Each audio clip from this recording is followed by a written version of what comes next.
Salah satu adalah jika eh, Suara Merdeka menghadapi masalah. Ya, jadi misalnya Suara Merdeka mau dituntut gitu ya. Ya. Nah, saya ini kan orang yang belajar hukum, mungkin sedikit-sedikit dianggap agak tahu lah ya. Saya kemudian dipanggil. Nah, waktu itu saya juga merasa nggak enak karena kan saya ini hanya wakil ya, wakil pemimpin redaksi. Di atas saya masih ada lagi pemimpin redaksi. Tapi saya yang dipanggil gitu. Nah, itu yang eh, membuat saya, waduh ini nggak enak. Nanti dikira saya mencari-cari apa namanya Nama. muka lah gitu.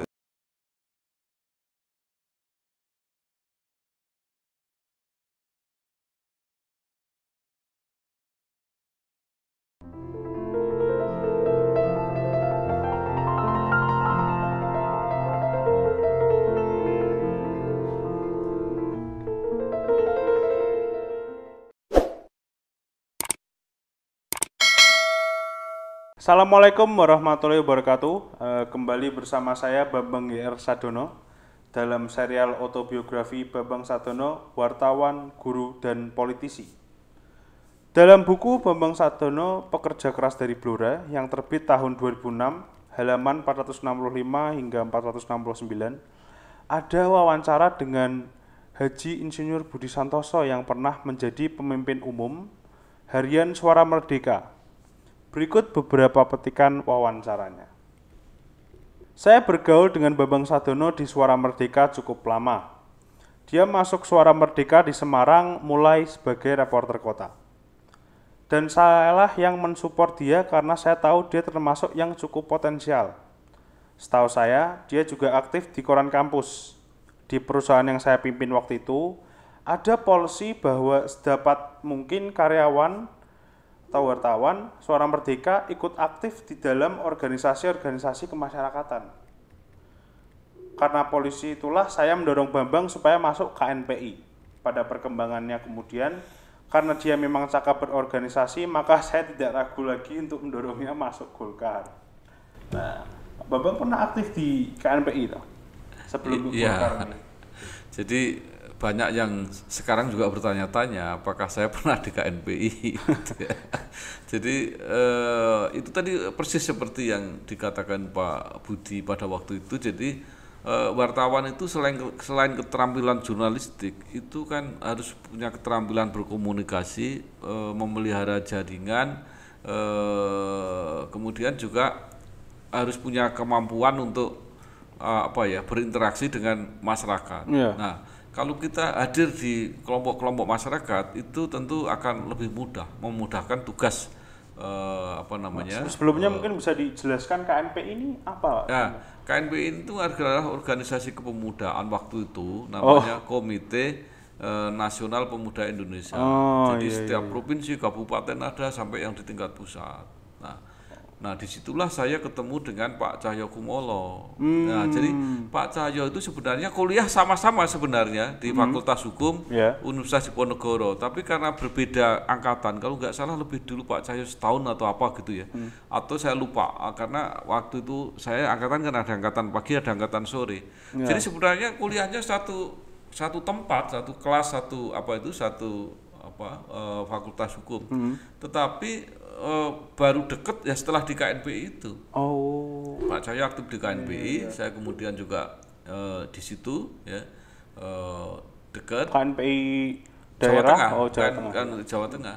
Nah, kemudian Pak Cahyo naik menjadi sekjen KNPI di pusat. Nah, itu tadi setelah itu kemudian saya tahun 88. Jadi saya training jurnalistik itu 86, 88 dikirim oleh KNPI untuk ke Jepang lagi. Itu yang program pemuda Nakasone itu. Jadi pertukaran pemuda itulah kalau istilah Iya. sekarang. Tapi kan itu ada yang pertukaran pemuda, ada yang kapal ASEAN itu, yang naik kapal. Tapi kalau yang saya ini enggak. Jadi kita berangkatnya tetap naik pesawat. Ini sekali lagi ini juga keluar negeri lama dibiayai. Jadi Seperti yang dibahas di episode sebelumnya, episode 19. ya, jadi Lihat. itulah tentang KNPI itu. Nah, Berarti Pak Budi yang mendorong Pak Bambang di Golkar atau gimana? iya, jadi waktu itu kan saya juga banyak meliput masalah-masalah politik termasuk Golkar. Jadi saya bergaul di situ dan memang salah satu sumber kader Golkar pada waktu itu, Golkar itu kan dulu organisasi politik terbesar. Iya. Nah, kalau mengambil kadernya itu antara lain sumbernya dari KNPI. Jadi siapa-siapa yang di KNPI, karena KNPI itu dari berbagai organisasi kepemudaan kan. Jadi ada yang dari misalnya pemuda Ansor, pemuda Muhammadiyah, ada pemuda Pancasila, ada mahasiswa, ada macam-macam lah. Nah, saya masuk itu tidak dari mana-mana. Saya masuk karena saya wartawan gitu loh. Jadi mereka juga membutuhkan untuk bidang komunikasi itu dari wartawan. Jadi Tapi bukannya Pak Bambang itu masuk Golkar gara-gara menggantikan Pak siapa iya, itu ya? ya akhirnya Pak Budi ini kan tadinya Menggantikan Pak Budi ini. Pak Budi Santoso tadinya pengurus Golkar. Iya. Ya, karena kemudian ada reorganisasi, Pak Budi merasa sudah nggak begitu nyaman di situ, kan harus ada kadernya di situ. Nah ini maka Pak Budi mengatakan bahwa saya yang didorong ke situ. Saya memang dipanggil oleh Pak Budi. Kamu gantikan saya di Golkar gitu. Jadi itu riwayatnya itu. Nah, jadi walaupun saya dulu juga pernah cerita bahwa saya memang punya riwayat politik gitu. Karena bapak saya, mbah saya itu juga politisi walaupun tingkat yang mbah saya mungkin tingkat kecamatan lah gitu, bapak saya tingkat kabupaten gitu. Tapi ya mungkin karena itu tiba-tiba chemistry-nya cocok aja gitu. Ada kutipan lagi, Pak. Ya. Saat di KNPI memang tidak ada masalah, tetapi setelah Bambang di Golkar, maka muncullah berbagai kepentingan. Padahal seperti kita tahu, di Suara Merdeka sendiri tidak hanya ada orang Golkar, tetapi juga ada orang P3 dan PDI. Akan menjadi sangat merepotkan kalau di sebuah harian terjadi berbagai kepentingan politik. Maksud saya dulu supaya ada wartawan kami yang memonitor aktivitas organisasi-organisasi di luar, sehingga Suara Merdeka punya tangan-tangan di sana. Waktu itu tahun 1980-an. Saat Bambang di Golkar itulah muncul semacam polarisasi di dalam tubuh Suara Merdeka. Padahal waktu itu persaingan antara Golkar, PDI, dan P3 masih hangat. Karena itulah bagi Bambang sangat dilematis ketika dia dicalonkan menjadi legislatif. Masalahnya adalah karena dia harus full time di Jakarta, sementara surat kabar juga menuntutnya full time 24 jam. Artinya dia tidak bisa satu kakinya di sini dan sebelah kaki lainnya di sana. Tapi ya seperti yang kita tahu sekarang, Bambang Sadono memilih karir politiknya untuk menjadi anggota DPR. Itulah sebabnya kenapa dia mundur dari Suara Merdeka. Di perusahaan ada peraturan bahwa bila mana karyawan menjadi anggota legislatif, maka harus keluar dari Suara Merdeka. Waktu itu ada 4 orang, termasuk Bambang, yang memilih mundur dari Suara Merdeka karena menjadi calon legislatif. Jadi bukan karena saya pecat. Nah, mengapa Pak Bambang memilih keluar dari Suara Merdeka ini, Pak? Iya, jadi itu pertimbangannya waktu itu banyak sekali ya. Nah, tetapi salah satu pertimbangan itu yang saya sampaikan kepada Pak Budi waktu itu, Pak Budi, saya sudah menjadi wartawan 20 tahun. Jadi waktu saya keluar itu kira-kira saya umur 40, saya mulai jadi wartawan ya 19, 20, jadi saya 20 tahun sudah jadi wartawan. Jadi memulai karir politiknya itu 40 tahun malah, Pak? Artinya saya pindah untuk menjadi anggota DPR itu setelah saya 40 tahun. Iya. Nah, kemudian saya sampaikan, tetapi untuk menjadi anggota DPR, jadi anggota parlemen, ini kan saya belum pernah. Saya biar di dalam sejarah hidup itu punya pengalaman ini. Nah, kebetulan kesempatannya ada. Jadi kesempatan itu saya dicalonkan, kemudian terpilih. Ya, saya pamit itu walaupun Suara Merdeka sendiri sebenarnya mengharapkan bahwa saya berada di situ dan disiapkan gitu ya. Tapi kan saya melihat bahwa waktu itu senior saya masih masa kerjanya masih ada 10 tahunan lah gitu. Masih cukup lama dan saya kira teman-teman yang seangkatan saya juga banyak yang bisa itu. Jadi tapi yang jadi anggota DPR kan nggak banyak yang bisa. Jadi saya selalu mencari sesuatu yang tidak bersaing dengan teman-teman lah. Ini tempat ini ya karena banyak hal akhirnya tempat itu untuk saya gitu loh. Tapi sekarang kayaknya banyak yang bisa Pak DPR. Karena sekarang persaingan kan begitu begitu bebas dengan pertimbangan yang tidak selalu ideal lah pokoknya. Ya, jadi itu bisa terjadi. Tapi waktu dulu memang seleksinya itu pertimbangannya itu macam-macam sehingga bisa jatuh. Saya sendiri juga nggak mengira kok bisa akhirnya jalur itu, karena tiba-tiba seperti sekarang saya kira susah juga. Ya. Kemudian hubungan selanjutnya dengan Pak Budi gimana Pak? Maksudnya, ya, apakah masih saya kan menganggap begini ya, Suara Merdeka itu mungkin kampus saya yang pertama malahan ya, karena saya berada di Suara Merdeka dulu, baru kemudian saya kuliah di Undip kan. Jadi saya sudah banyak belajar dulu itu, dan belajar dari orang-orang hebat di Suara Merdeka itu. Jadi misalnya saya belajar mengenai mungkin ke arah filsafat atau ke arah hakikat untuk menjadi seorang wartawan itu ya. Itu misalnya ada senior yang punya Suara Merdeka, Pak Hitami. Itu juga luar biasa, artinya memberi inspirasinya. Kemudian belajar yang namanya dengan Pak Suwarno. Itu Pak Suwarno itu jago bergaul di masyarakat. Itu udah menurut saya nggak ada yang ngalahkan beliau. Jadi beliau bergaulnya di masyarakat luar biasa. Sarjana hukum gitu ya. Tapi kalau ada seminar diskusi mengenai sastra, mengenai kesenian, itu datang gitu ya, duduk di belakang. Ya, jadi ini orang-orang yang sangat luar biasa. Pernah suatu tiba-tiba saya dipanggil, ini ada ahli sastra Jawa datang, kamu temui.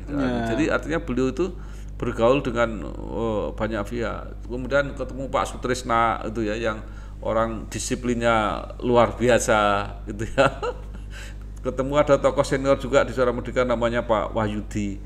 Itu juga kiat-kiat jadi wartawan yang ya bukan wartawan yang baik, tapi wartawan yang sukses itu bisa, karena wartawan yang sukses itu harus ngakali juga gitu loh. Karena misalnya begini, zaman dulu itu wartawan kan untuk mengirim berita itu hanya bisa pakai telepon. Belum seperti sekarang ini. Nah, siapa yang bisa merebut telepon pertama itu beritanya akan cepat keluar. Jadi kalau Pak Wahyudi ngajari, kalau kamu dapat telepon pertama, kalau kemudian ada wartawan mau telepon, walaupun kamu sudah selesai, kamu pura-pura ngomong terus saja gitu ya, supaya waktunya habis, nanti kalau wartawan yang lain ngirim sudah terlambat ya. Jadi yang kayak gitu-gitu itu juga diajarkan. Nah, dari Pak Budi saya banyak belajar mengenai manajemen dan leadership, terutama Pak Budi itu. Jadi setelah pindah ke DPR itu hubungannya masih lanjut atau gimana? Saya masih kan itu tadi, karena saya melihat Suara Merdeka ini kampus saya nggak bisa lupakan itu. Bahwa kita punya dinamika hubungan yang mungkin pasang surut, ada pro kontra, ada puas tidak puas, itu biasa dalam kehidupan kayak begitu. Tetapi kan hakikat itu, misalnya kamu pernah sekolah, di sekolahmu itu kamu dulu jengkel sama gurunya misalnya, kan nggak mungkin sekarang nggak mungkin kita lupakan jasa sekolah itu kepada kita, yang membuat kita pintar, kita dikenal orang itu di sekolah itu. Maka sampai kapanpun saya tetap hormat kepada senior-senior, dan secara langsung atau tidak langsung mereka mendidik saya, ya, memberi pelajaran-pelajaran, memberi tantangan-tantangan yang terpaksa kita juga harus berbuat. Salah satu yang mungkin dulu tidak banyak dilakukan oleh teman-teman itu adalah training manajemen. Saya ikut terus ya. Saya di training Suara Merdeka manajemen ikut, training pemasaran saya ikut, bahkan saya sempat meminta ketika saya dipilih jadi wakil pemimpin redaksi, bidang saya itu kan pembinaan SDM. Saya minta training pengelolaan SDM sampai ke UI waktu itu, ke Universitas Indonesia, ke lembaga manajemen di Jakarta, yang sekarang saya baru tahu kalau itu punya Pak Kwek Kian Gi ternyata. Saya pernah sekolah di situ, bukan sekolah, kursus singkat lah itu. Nah, itulah yang membuat saya belajar dari banyak tempat gitu. Nah, ini ada kutipan lagi ya Pak. Ya. Bambang itu di samping cerdas, Dia mau belajar. Dulu di luar kerja dia sering datang ke rumah saya. Dia mengajak ngomong berjam-jam. Mula-mula ngomong soal pekerjaan, tapi lama-kelamaan bicara soal apa saja. Dia mencari-cari topik pembicaraan. Saya beri dia kesempatan untuk menimba ilmu saya dari pembicaraan itu. Dia masukkan filosofi-filosofi saya ke dalam pikirannya. Saya menangkap kesan bahwa dia mancing-mancing ilmu saya. Tapi saya tidak apa-apa. Dengan senang saya ladeni saja. Itu dilakukan jauh sebelum dia jadi wakil pemimpin redaksi alias masih sebagai wartawan biasa.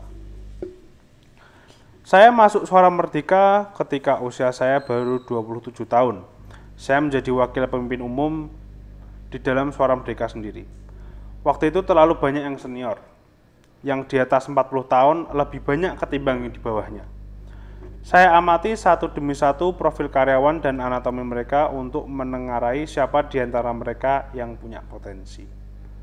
Maka yang muda-muda saya forsir, benar-benar saya push. Itulah program saya untuk mempercepat regenerasi sebelum ada mata rantai yang terputus. Nah, pada saat itu Bambang Sadono termasuk yang di depan. Nah, itu apa yang di-push Pak Budi itu apa yang diforsir itu maksudnya? Apa yang bisa dipelajari dari Pak Budi pada saat itu? Saya punya kenangan ya. Saya memang sering ke rumah Pak Budi dalam acara-acara resmi maupun tidak resmi dipanggil itu. Salah satu adalah jika Suara Merdeka menghadapi masalah. Ya, jadi misalnya Suara Merdeka mau dituntut gitu ya. Nah, saya ini kan orang yang belajar hukum, mungkin sedikit-sedikit dianggap agak tahu lah ya. Saya kemudian dipanggil. Nah, waktu itu saya juga merasa nggak enak karena kan saya ini hanya wakil pemimpin redaksi. Di atas saya masih ada lagi pemimpin redaksi, tapi saya yang dipanggil gitu. Nah, itu yang membuat saya, waduh ini nggak enak. Nanti dikira saya mencari-cari apa namanya nama muka lah gitu. Itu. Tapi saya memang yang menyiapkan surat-surat untuk membalas itu kan apa seperti somasi gitu loh, artinya diancam kalau kamu nggak begini-begini Suara Merdeka gitu. Nah, saya siapkan jawabannya itu, maka harus konsultasi langsung ke Pak Budi. Juga misalnya begini, saya sering membuatkan pidatonya Pak Budi. Jadi misalnya suatu saat Suara Merdeka mengangkat Pak Harmoko kalau saya nggak lupa itu sebagai tokoh Man of the Year. Diundang ke Suara Merdeka, kemudian ada acara besar, Pak Budi pidato. Nah, saya lah yang harus siapkan pidatonya itu karena saya yang tahu mengantarkan kenapa dia kok dipilih jadi Man of the Year itu. Nah, itulah yang menyebabkan saya sering ketemu tuh pasti saya banyak belajar. Hal-hal seperti itu tuh emang diminta langsung oleh Pak Budi atau gimana, Pak? Iya, jadi Pak Budi minta. Jadi saya kan dipanggil ini, saya siapkan sambutannya gitu. Jadi itu saya lakukan. Salah satu yang sampai sekarang saya kenang adalah bagaimana kiat yang diajarkan oleh Pak Budi. Ya, jadi bagaimana kalau kita menghadapi masalah. Nah, ini mungkin Raja nanti bisa ambil. If you cannot beat them, join them. Nah, jadi kalau kamu menghadapi suatu ini dan kamu kira-kira nggak kuat ya menghadapi ini, kekuatan ini nggak kuat, ya jangan kamu lawan, konyol. Ya, jadi itu saya terjemahkan gini di dalam karir. Kalau kamu mau lari, ya mendahului senior gitu, jangan deket-deket. Ya. Karena kalau kamu deket-deket kamu nanti ditendang. Jadi agak jauh aja sampai kamu perhitungkan betul bahwa kamu kemampuan daya sprintmu itu bisa melalui dia. Nah, itu baru diputuskan. Udah lewat gitu. Jadi itu saya terjemahkan gitu. If you cannot beat them, join them. Artinya ya pelan-pelan aja. Kalau kira-kira melawan kalah ya sudah, nggak usah ngoyo, malah susah sendiri. Gitu. Nah, itu yang diajarkan Pak Budi antara itu. Saya pernah mengeluh suatu saat ketika saya kalau nggak salah Pak Budi juga cerita bahwa saya melampaui karena diangkat jadi pimpinan itu wakil pemimpin redaksi, berarti ada senior yang dulu senior saya terpaksa menjadi anak buah saya. Ya. Saya pernah mengeluh sama beliau, Pak, apa nggak mungkin ini senior ini yang harus kemudian di bawah saya ini dipindahkan ke bagian lain, ke unit lain, mungkin jadi pimpinan di situ sehingga saya tidak menghadapi masalah psikologis gitu. Yeah. Nah Pak Butin jawabnya, ya itu justru tantanganmu, kamu harus bisa ngatasi itu. Nah jadi kan saya mau nggak mau disuruh ngadepi itu masalah-masalah seperti itu, karena itu di berikutnya saya kan di mana-mana begitu. Saya pindah ke Suara Karya menghadapi begitu, di DPR juga menghadapi begitu. Yang kita pimpin apalagi di politik. Politik itu begitu kita dipilih jadi pemimpin, nggak peduli. Orang tua-tua, senior itu ya harus kita pimpin gitu. Nah itu justru pengalaman saya di Suara Merdeka sangat membantu bagaimana caranya. Jadi Raja kalau karirnya nanti misalnya bagus, ya pasti begitu, pasti melompati orang-orang dan kemudian jadi pemimpin yang memimpin senior. Nah itu ya harus latihan. Iya. Kemudian ada kutipan lagi, Pak. Ya. Yang muda-muda saya tarik ke atas mendampingi yang senior. Salah satunya untuk menjadi pemimpin redaksi. Dalam kerangka berpikir saya, Bambang Sadono adalah salah satu dari 2 calon pemimpin redaksi. Alhasil, Bambang yang aktif berorganisasi di luar itu makin menampakkan potensinya. Dia cukup mumpuni berorganisasi, akan tetapi keberhasilan dia di luar itu ternyata mengundang kecemburuan kawan-kawannya di Suara Merdeka. Bambang itu pekerja keras, dia tekun belajar. Dia bisa membaca apa pikiran dan visi saya. Karena itulah ketika dia memilih karir politiknya, pada saya ada juga perasaan kehilangan. Paling tidak, saya harus mendidik orang baru yang bisa membaca pikiran saya. Maka setelah itu muncullah generasi-generasi setelah Bambang yang sekarang sudah mulai mengerti apa yang ada di dalam pikiran saya.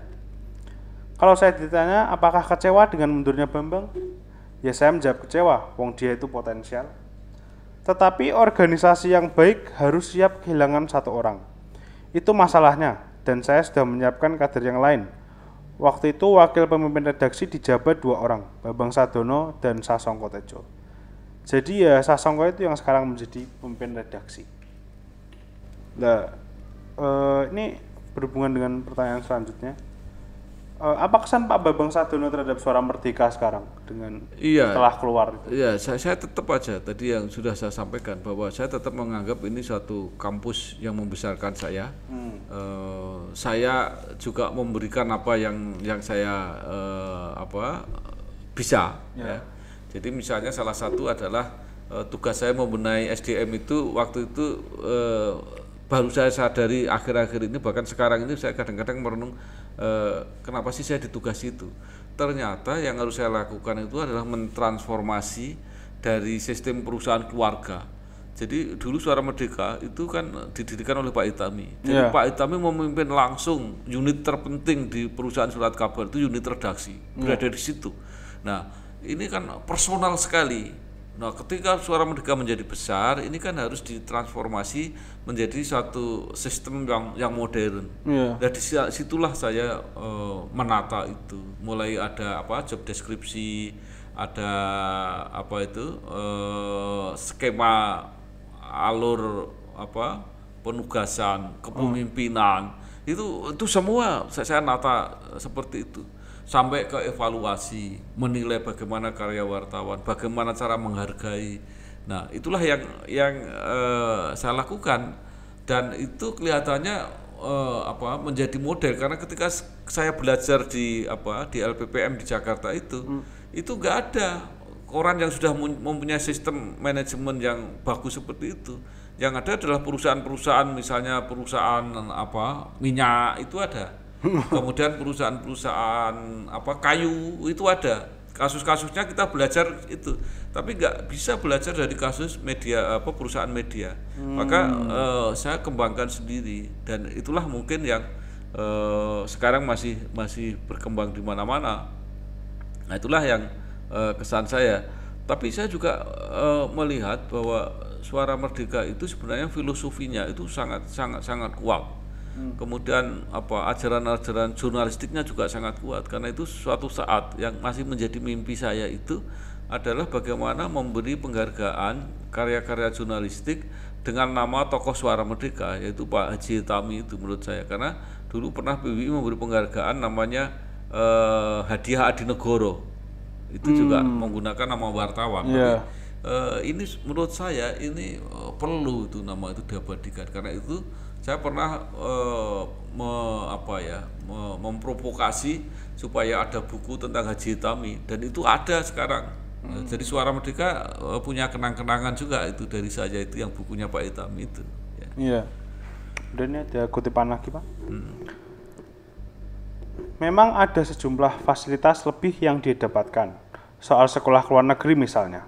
Tapi itu kan bisa diperoleh siapapun kalau yang lain bisa seperti dia. Di tengah merebaknya aroma kecemburuan itu, Bambang malah menyatakan ingin mengambil program S3.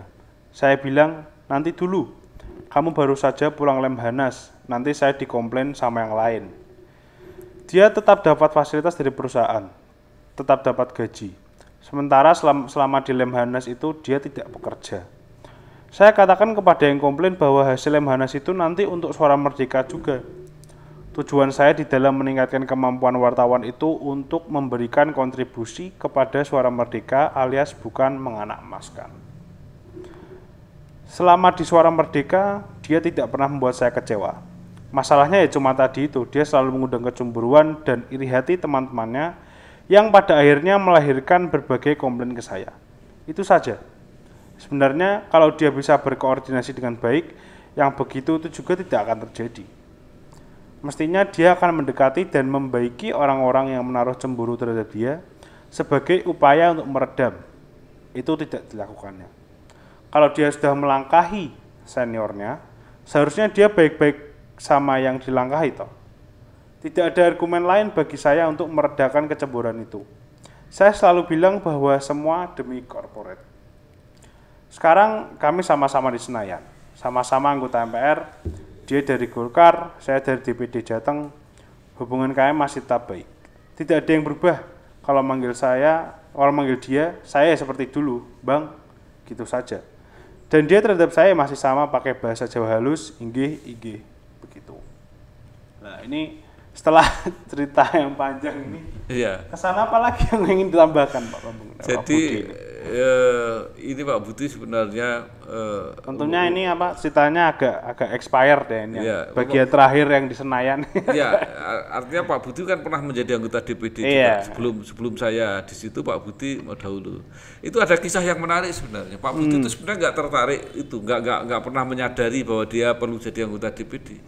Nah pada waktu itu karena DPD itu pertama kali, saya sudah di DPR waktu itu. Kemudian saya yang punya ide, saya datang ke rumahnya Pak Budi. Pak Budi ini pertama kali untuk membawa nama Jawa Tengah. Pak Budi mencalonkan untuk DPD. Ya, pasti nggak terlalu sulit lah sebagai tokoh Suara Merdeka. Yeah. Akhirnya dipikir-pikir, ya oke, tapi ini kan sudah terlambat gitu. Saya carikan formulirnya. Jadi sudah terlambat ngambil formulir itu. Saya carikan. Ada orang yang sudah siap mendaftar, formulirnya saya minta supaya Pak Budi bisa mendaftar. Nah berhasil itu. Akhirnya beliau mendaftar. Jadi ini ada kenangan-kenangan yang lucu juga dengan Pak Budi itu. Jadi itulah yang ingin saya ungkapkan ya. Jadi bahwa konsep mikul dhuwur mendem jero itu, jadi artinya bagaimana menghormati kepada senior yang sudah banyak berjasa itu pasti akan terus saya lakukan. Jadi memang dalam situasi Suara Merdeka seperti pada umumnya media cetak sekarang lah, itu kan sedang dalam kondisi yang mungkin tidak terlalu bagus. Nah saya juga masih tetap berusaha kalau bisa ya kenapa tidak membantu gitu. Jadi inilah yang jadi komitmen saya. Nah, gimana caranya dalam situasi yang seperti ini masih ada peluang-peluang lah untuk karena menurut saya Suara Merdeka ini namanya masih bagus, nama yang sangat besar ya. sangat legendaris menurut saya. Jadi mudah-mudahan ada generasi penerus lah itu ya dari pihak keluarga itu yang bisa meneruskan ini. Sekarang mungkin masih sulit, tapi saya yakin kalau ada terobosan-terobosan ya mungkin bentuknya tidak persis seperti media cetak dulu, itu mungkin masih ada peluang. Tapi masih dalam nama Suara Merdeka tadi. Iya, justru nama itu yang menurut saya bagus gitu. Jadi karena nama yang pernah dikenal oleh masyarakat Jawa Tengah, ini koran terbesar. Jadi waktu saya kerja di situ, ini koran terbesar. Jadi kebanggaan kerja di Suara Merdeka itu memang ya pada saat itu masa-masa keemasannya itu. Itulah ya kira-kira kenangan saya dengan Pak Budi Santoso, dengan Suara Merdeka. Ya, mudah-mudahan ada manfaatnya. Ya, itulah kesan dari Pak Budi Santoso terhadap Pak Bambang. Setelah sekian lama banyak berkomunikasi dan dinamika-dinamika dalam kehidupan sehari-harinya di masa lalu. Ditunggu masih akan ada episode selanjutnya. Pak Bambang ada yang ingin diucapkan lagi? Nah, itu aja. Itu sekali lagi terima kasih Suara Merdeka, terima kasih Pak Budi Santoso ya, terima kasih Pak Kukrit Suryo Wicaksono yang sekarang menjadi penerus. Mudah-mudahan ada jalan keluar yang baik untuk Suara Merdeka. Ya, jangan lupa like, komen, dan subscribe di Bangsa TV. Ditunggu episode selanjutnya. Terima kasih.